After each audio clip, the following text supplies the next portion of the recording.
The following thoughts on Happy Hour do not represent Cox Media Group or its sponsoring. Anything you hear may and will be used against you. Thank you. Are you feeling classy today? Sit down, pour a glass of wine, and listen to Happy Hour. You're tuned in to Happy Hour, an hour where Happy rants about something. Sit back and listen in.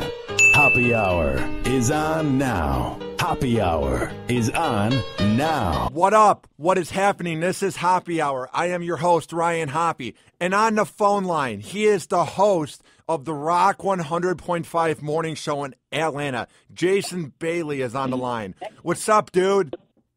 How are you, my friend? I am doing good, man. How has everything been in Atlanta for you? It's been fantastic. I love Atlanta. I mean, not that I didn't like Orlando before, or even the couple years that I was in Tampa, but Atlanta's a unique city, man. Good people, great for families. I got a family. I'm a family guy. Lots of stuff to do.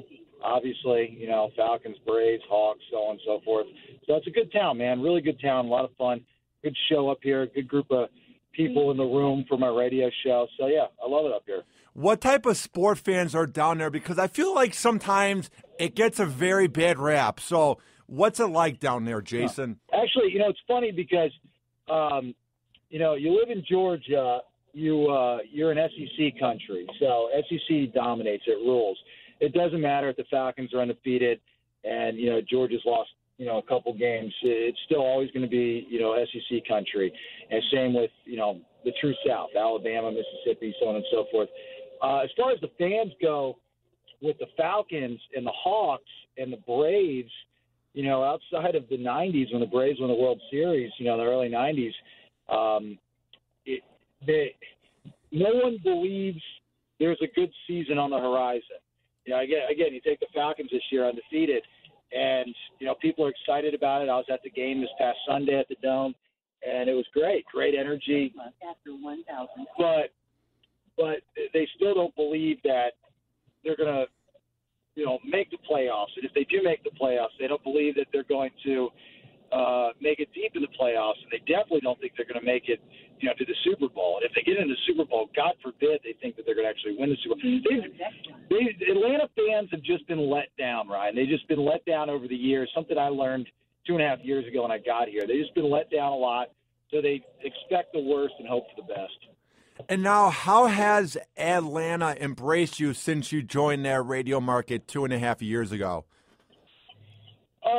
More at where I'm at now than, when I came to Atlanta, it's a long story. I mean, it's a long businessy radio type of story. But, my end game was with the company I'm with now, which is Cumulus. And I wanted to work for this company. It was a point in my career, I'm in my 21st year of radio, where I needed to take my career into my hands instead of being complacent and letting people kind of just say, hey, you have a job, you should be happy about that. So they recruited me for a while, and, in radio, in the business, it's just all matter of timing, and any radio guy will tell you that. So the situation that I was hoping to get into from Orlando didn't quite work out at the time because of timing. Like, it kind of fell apart at the last minute. But there was the sports gig with CBS that was available, and they hired me to be, do sports differently, be an entertainment guy host and talk sports. So I was like, sure, I can do that, whatever. As I picked Atlanta because this is also the home headquarters of Cumulus, and it just didn't work out. That audience did not embrace me, did not get what I was trying to do, didn't like it, hated it. It was a rough year. It was a bad year. But I knew that wasn't the end game. The end game is where I'm at now. This audience, walking into an interesting situation, because when I came in to this radio station, I inherited a cast from an already very well-branded, very successful show. So the host was out, but the cast was there. And we're just now getting past people understanding that it's a different show. It's taken, 10 months, 11 months.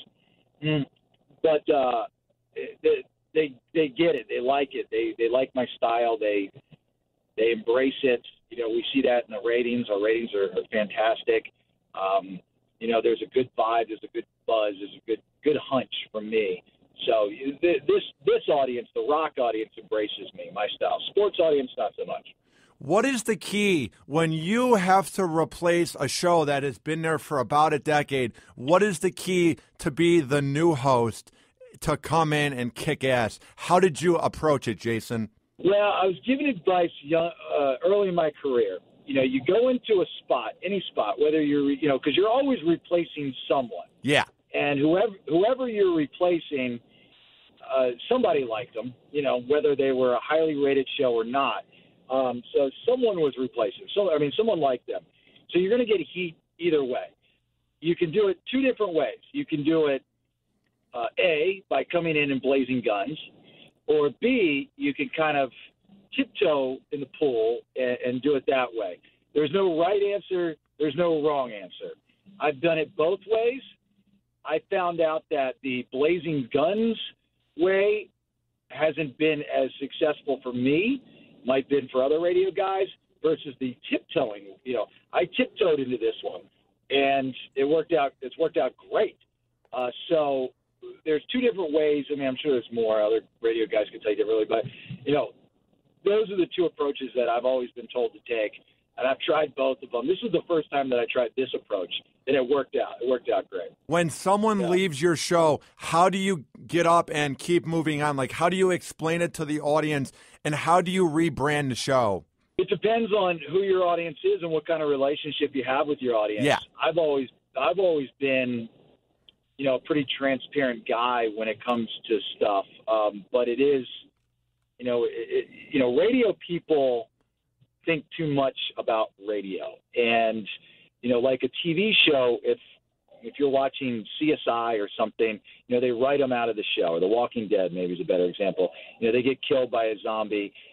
People, especially a show like The Walking Dead, people are going to be upset about it for a little bit, then they forget about it. Same kind of with a radio show. We learned back in 2004 when the whole Howard Stern thing went down that everyone is expendable. Who would have ever thought in a million years that you could take a company could boot Howard Stern? Nobody ever thought that was possible. He's larger than life. He's the best of the best, and he brought ratings in every market, brought millions of dollars to radio stations. Who would have ever thought that? Well, it happened. And, now granted, some of those radio stations didn't succeed, but some did. My former station in Orlando was a former Stern station.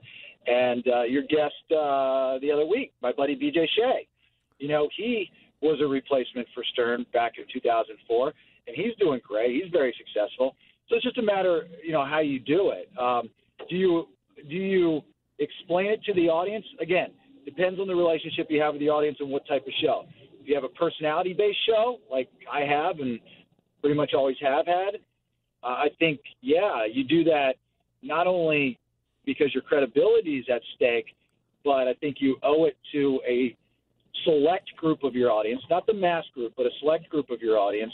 And I think, depending on the terms of the relationship with the person on your show, I think it's a respect thing too. But you don't harp on it. You don't. Yeah. I'm not a fan of shows that spend hours, saying goodbye to somebody, or it's like calling. Never been a fan of that. It's like, hey, we wish nothing but the best of luck. Here's what we can say. We just had that happen on our show. We had a guy leave, and we explained it briefly, and I did something on the internet about it, and you move on, and that's it. The mass audience doesn't care. A select few does. In this day and age, a select few can be pretty loud because of the internet, but for the most part, it's not that big of a deal. What are some of the best parts about the team that you have assembled right now on the Rock 100.5 Morning Show? It is an eclectic group. It really is. I said this when I walked into the room, 10 months ago, and I say it even more now, especially with my co-host, Southside Steve, is I didn't necessarily assemble this group. There is a piece that I put together, when we're going to hire a true executive producer. I'll play, obviously, a huge role in that hiring as we put these pieces together. But I've put together shows, and I've said, this is okay and could be good, and that's about as far as it's going to go. And a lot of that has to do with the support you get from local management, upper management, so on and so forth. I've been on a show like at the sports station, and I loved my co-host there, but there was no support, and none of us were on the same page, and I just said, this is not going to work. You just know it's not going to work. This is the first time, Ryan, in 21 years of doing radio, that I've been a part of a show, and I am a part of this show. I'm an equal piece of the show than everybody else. That includes, my co-host and my associate producers, so on and so forth, that I've walked in right off the bat and said, this is good and has the potential to be great. It really, really does. It is a very good show. What are some of the best parts about your show? Why do you believe it's so great? Like, I listen to it when I'm at the gym working out. I love the show. But for people who haven't heard the Rock 100.5 morning show, why should they tune in? Well, I tag the show as 3 hours of intellectually immature nonsense. And it's a show. It's a guy-targeted show, 25, 54 demographic. We're lucky because there's nothing else in the market like it. So it's a show that's easy to listen to. It's an entertainment show. We don't go heavy on politics. If we do talk politics, we make it fun. We make fun of both sides. We don't go heavy on celebrity stuff, but when we do, we have fun with it. We talk about everyday life, lifestyle stuff. I'm talking to a 47-year-old dad in his car that's going to work stuck in Atlanta traffic. And hopefully that we can connect because I got a lot of the same issues, or he's got a lot of the same issues that I do. So why should, if you're in town or on the internet listening, it's an easy to listen to show. And it's not a scripted show. It's not a fake show. It's a real show.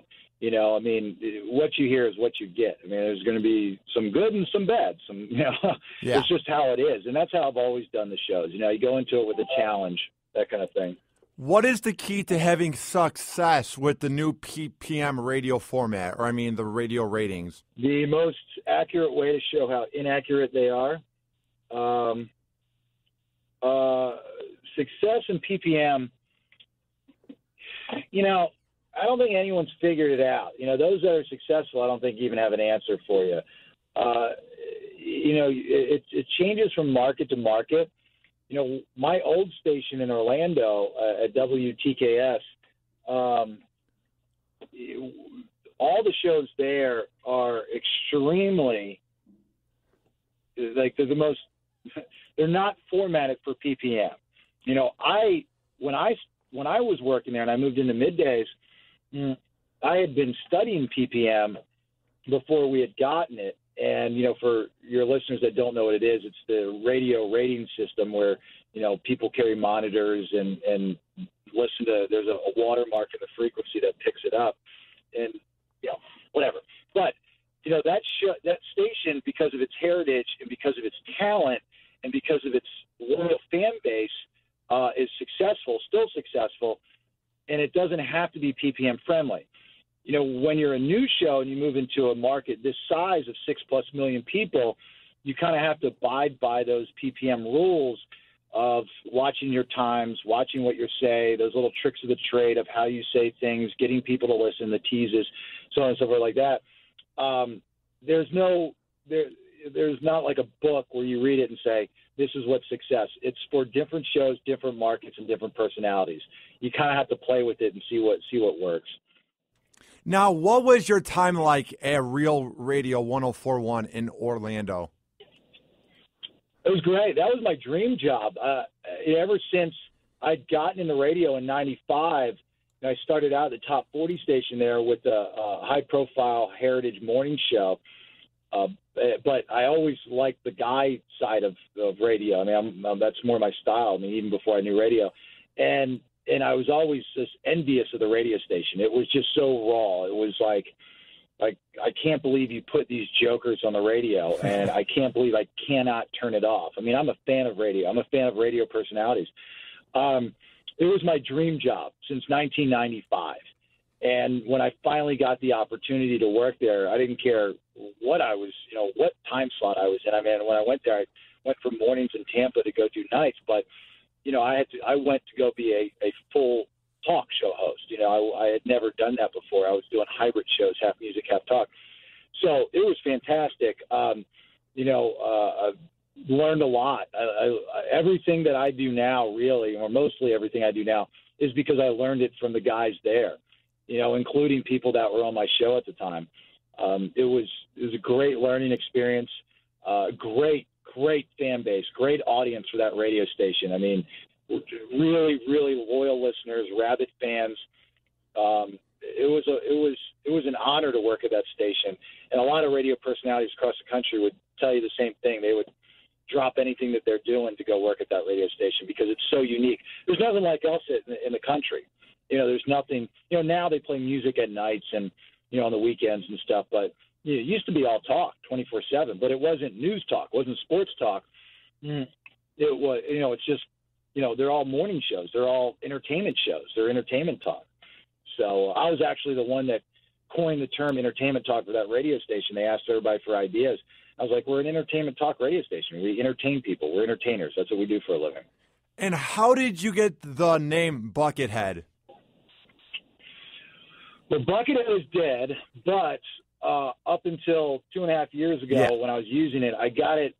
The show I started on in Orlando was at the station WXXL, XL 106.7 or 0.7. I don't know what they call it now, but Doc and Johnny was the morning show.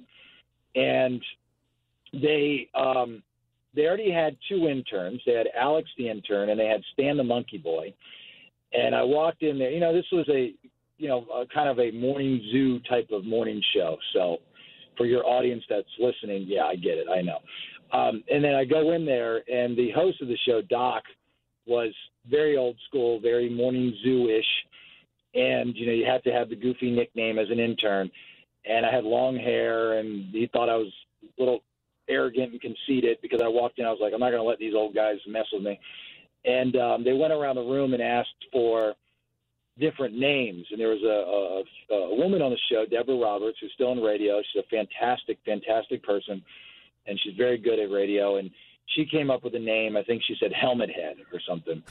And everybody's like, man. And then Johnny Magic, who is, a legend in Orlando radio and one of my mentors and one of my dearest friends. I love that guy more than life itself.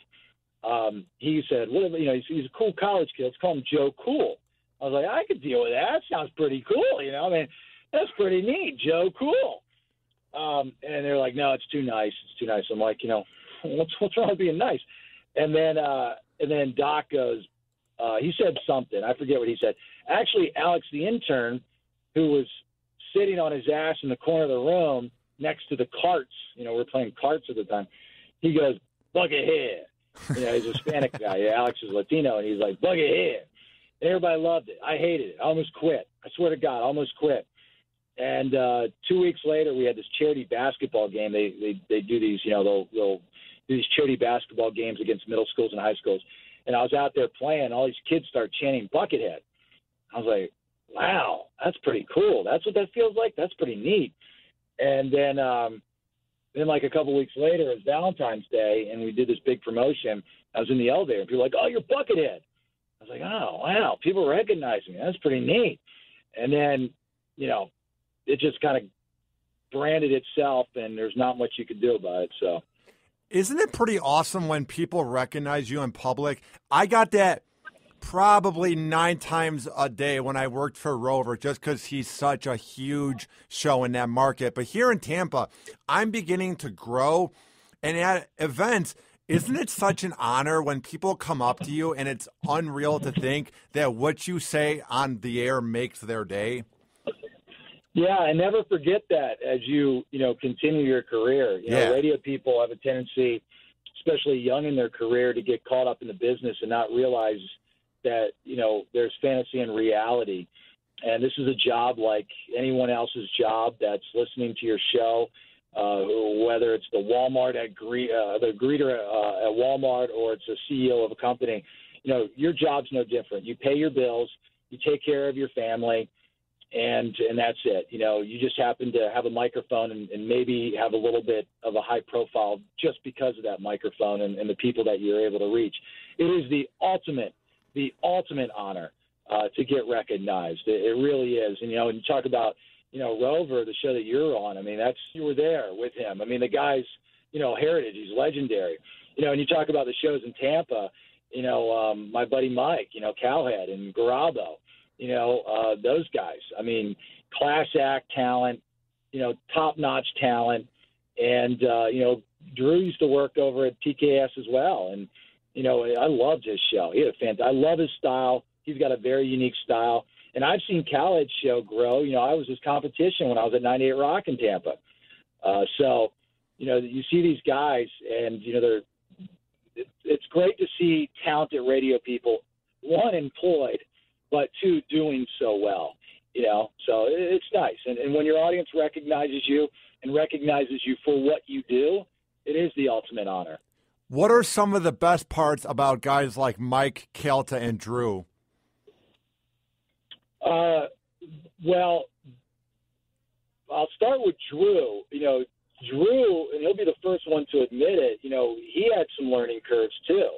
And he had some frustrations in his career. I mean, very similar to what I had with the same people, the same situations and stuff.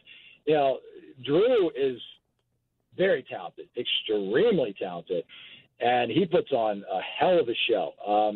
He is in my opinion, the ultimate talk show host. He definitely knows how to run a talk show.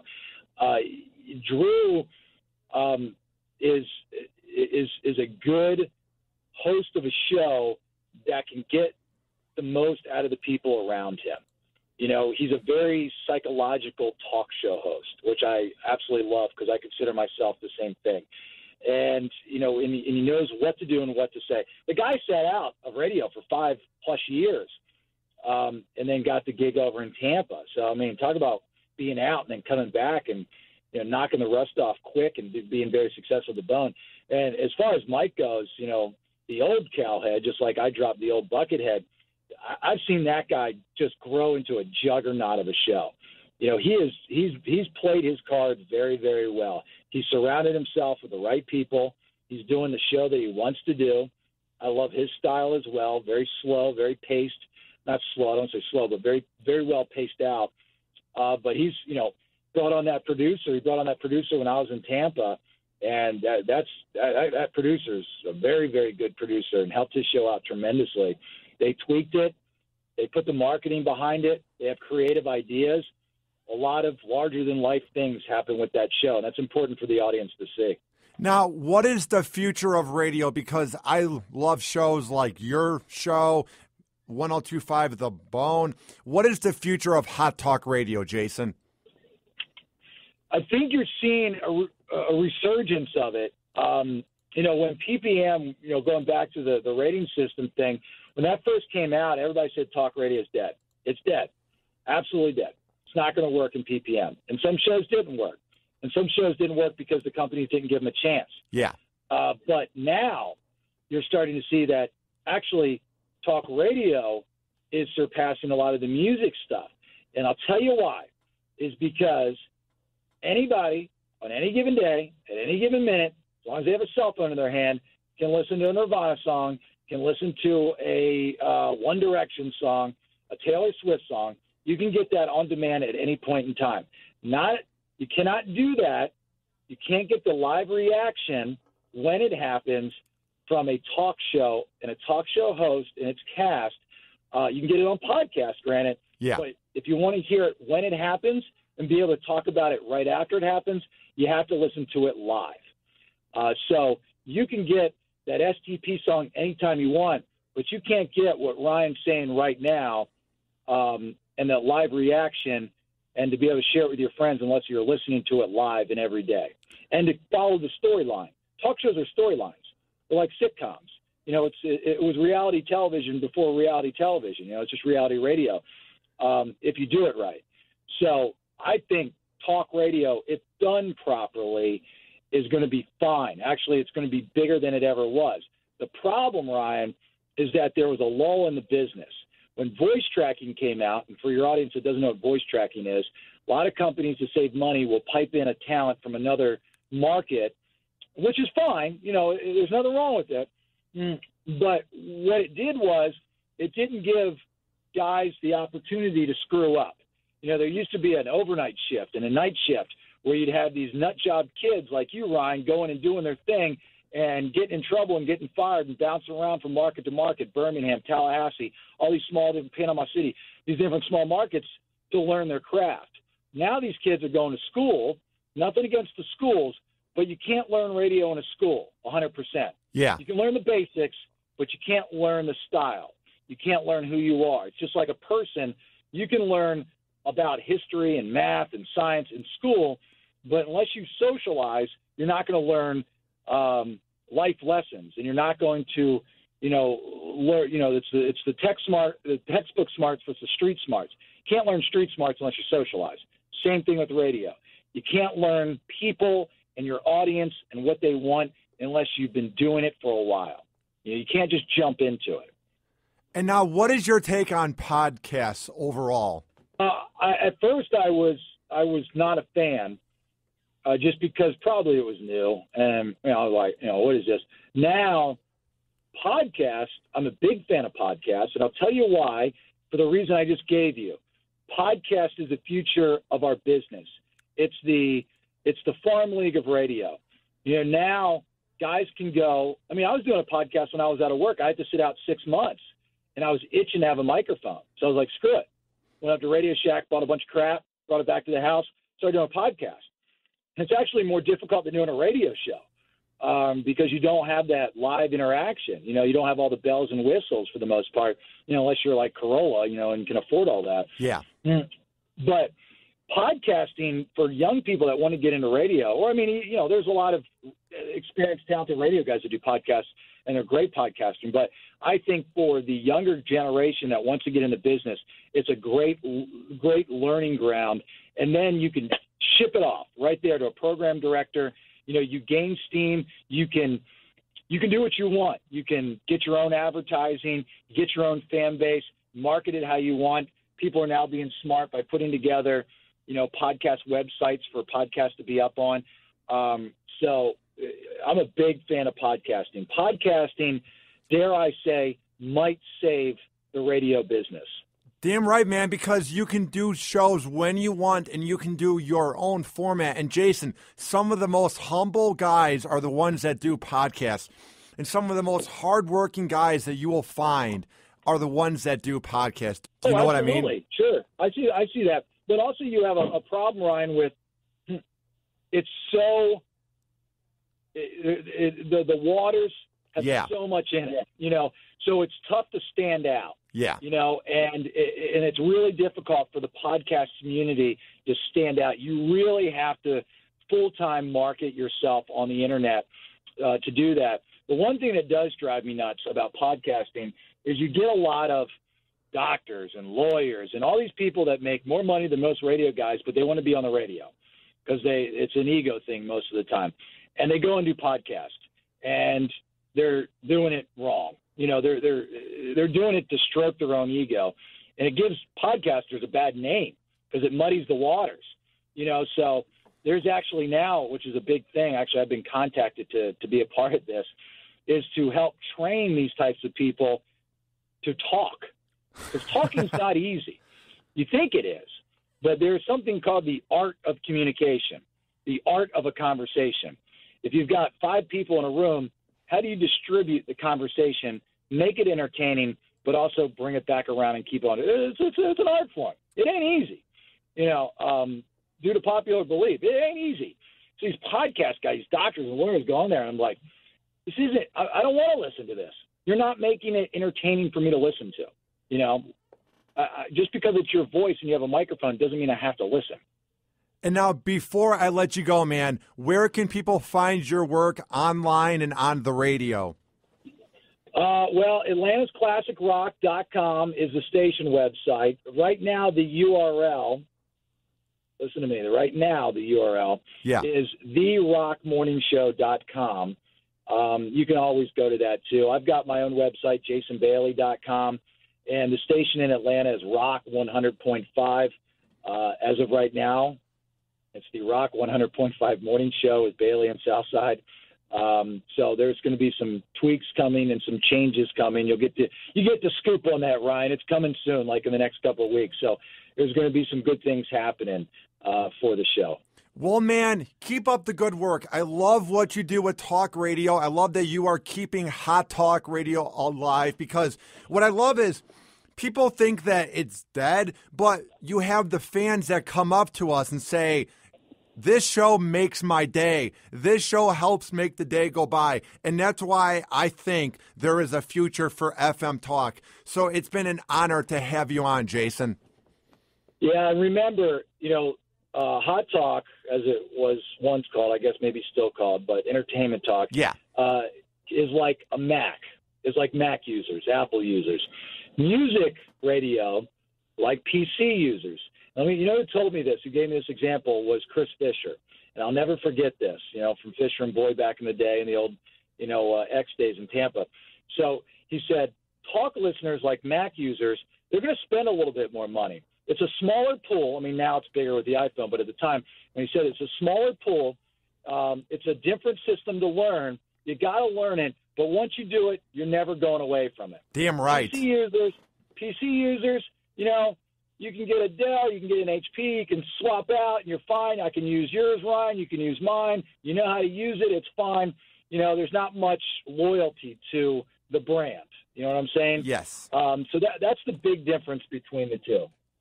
Well, man, keep up the good work. You are the future of talk radio. Well, I appreciate that, brother. Let me tell you, it's been an absolute pleasure. And just as you're a fan of mine, Ryan, I'm a fan of yours. And for your audience, as you continue to grow it, yes. Let me say this, is that this guy has been on me ever since we came in first contact, picking my brain, learning, pitching ideas, so on and so forth. You are a grinder when it comes to the radio business, and I envy that. And I hope more people like you that are trying to be in the business follow in your footsteps. You're doing a fantastic job, bro. Thank you, dude. Keep up the good work, and I would love to have you on again to talk about the news. You got my number, man, anytime you want. Sounds good. Thanks, Jason. All right, brother. Take care, Ryan. All right, bye. That was Jason Bailey from the Rock 100.5 morning show in Atlanta. He's a guy where I have been through some downtimes in radio, and right now I'm at the happiest point of my life in radio. And he's a guy that has always had my back and has always given me great advice. So it was an honor to have Jason Bailey from the Rock 100.5 morning show in Atlanta on Happy Hour. And this has been Happy Hour. I am your host, Ryan Hoppe, saying peace out. Happy Hour. Happy Hour. This is an official broadcast of Hoppe Radio. For more info, check out hopperadio.com and hoppesworld.com.